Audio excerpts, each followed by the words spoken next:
जब तुम कुछ अच्छा कर्म करते हो तब तुम पहले ही सोच लेते हो कि जो मैं अच्छा कर्म कर रहा हूँ इसका परिणाम भी बहुत ही अच्छा आएगा, इसका जो फल होगा वो बहुत अच्छा आएगा। आप जो है कर्म करने से पहले ही उसका फल अच्छा आप सोच लेते हो, उसके विषय में उसका परिणाम अच्छा हो आप ये सोच लेते हो। कर्म में उतरने से पहले कर्म के परिणाम का विषय में सोचना ही भय पैदा करता है। जब आप कुछ अच्छा करने जाते हो और उसका पहले ही सोच लेते हो इसका कुछ अच्छा ही मुझे मिलेगा, और जब तुम्हें नहीं मिलता है तो तुम बहुत ही भयभीत हो जाते हो, डर जाते हो। तुम अगर कर्म कर भी रहे हो ना तो इसका मतलब यही है कि तुम डरे हुए हो। ठीक है, ऐसे कभी नहीं सोचोगे कि हाँ चलो कर्म कर रहे हैं तो इसका परिणाम चाहे अच्छा है या बुरा है मुझे उससे नहीं मतलब है। लेकिन तुम कर्म करने से पहले ही तुम्हारे मन में ये विचार आ जाता है कि इसका परिणाम अच्छा ही होगा, और जब वो बुरा होता है तो फिर तुम्हें बहुत बुरा लगता है। हम शुरुआत करते नहीं हैं लेकिन परिणाम क्या होगा, अपने कर्मों का तुम शुरुआत करते नहीं हो और परिणाम के बारे में पहले ही तुम कल्पनाएं बनाने लग जाते हो कि क्या होगा, ऐसा होगा वैसा होगा। जब तुम कुछ नया, कुछ सुंदर, बड़ा, क्रांतिकारी काम करने का निर्णय लोगे तब वह तुम्हारे अंदर भय पैदा करेगा, जो कि इंसान होने के नाते प्राकृतिक बात है कि क्योंकि समाज में एक निश्चित व्यवस्था है और जब कुछ नया होता है तो वह हमारे लिए बिल्कुल अनिश्चित होता है। तो निश्चितता से अनिश्चितता में प्रवेश का ही भय को जन्म देता है। जैसे कि मैंने अभी बोला कि तुम्हारा कर्म करने से पहले ही तुम्हारे मन में थॉट चलने लगता है कि इसका परिणाम अच्छा ही होगा, और तुम्हें डर बना रहता है कि अच्छा आएगा कि बुरा आएगा, जो कि तुमने कर्म अभी तक किया नहीं है। महावीर वह नहीं होता है जो कभी डरता नहीं है।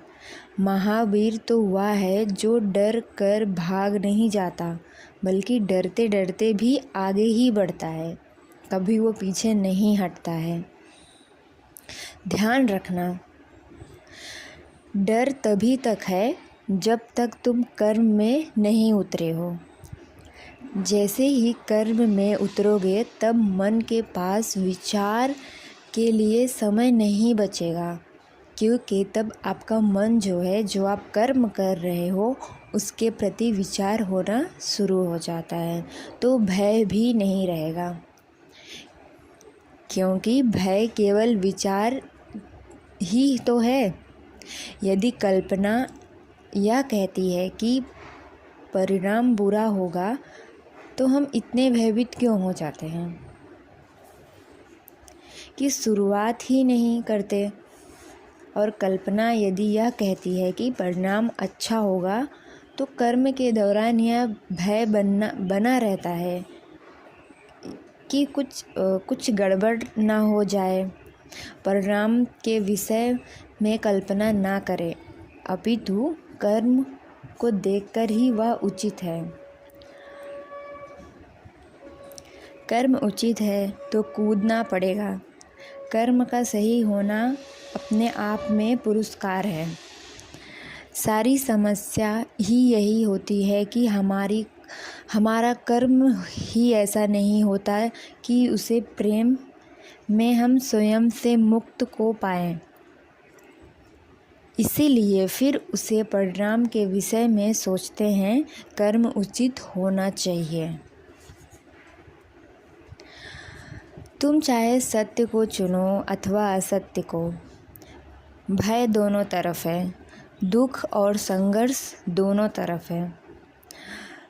अंतर बस इतना है कि जब असत्य को चुनते हो तो भय, दुख और संघर्ष बढ़ता जाता है, और जब सत्य को चुनते हो यानी असत्य को नहीं चुनते हो तो यही सब बाधाएं तुम्हारे लिए ईंधन का काम करती है और तुम सत्य के प्रेम में जीते हो। चुनाव तुम्हारा है कि तुम सत्य की चुन रहे हो या फिर असत्य। अगर तुम असत्य चुन भी रहे हो तो तुम्हारे मन में भाव उठेगा कि इसका परिणाम क्या होगा। अगर तुम सच में सत्य की तरफ बढ़ रहे हो, कर्म कर रहे हो, तो तुम्हारे मन में ये भाव नहीं उठना चाहिए कि इसका परिणाम क्या होगा। तुम्हें बस कर्म करना है, परिणाम ऊपर वाले पे छोड़ दो।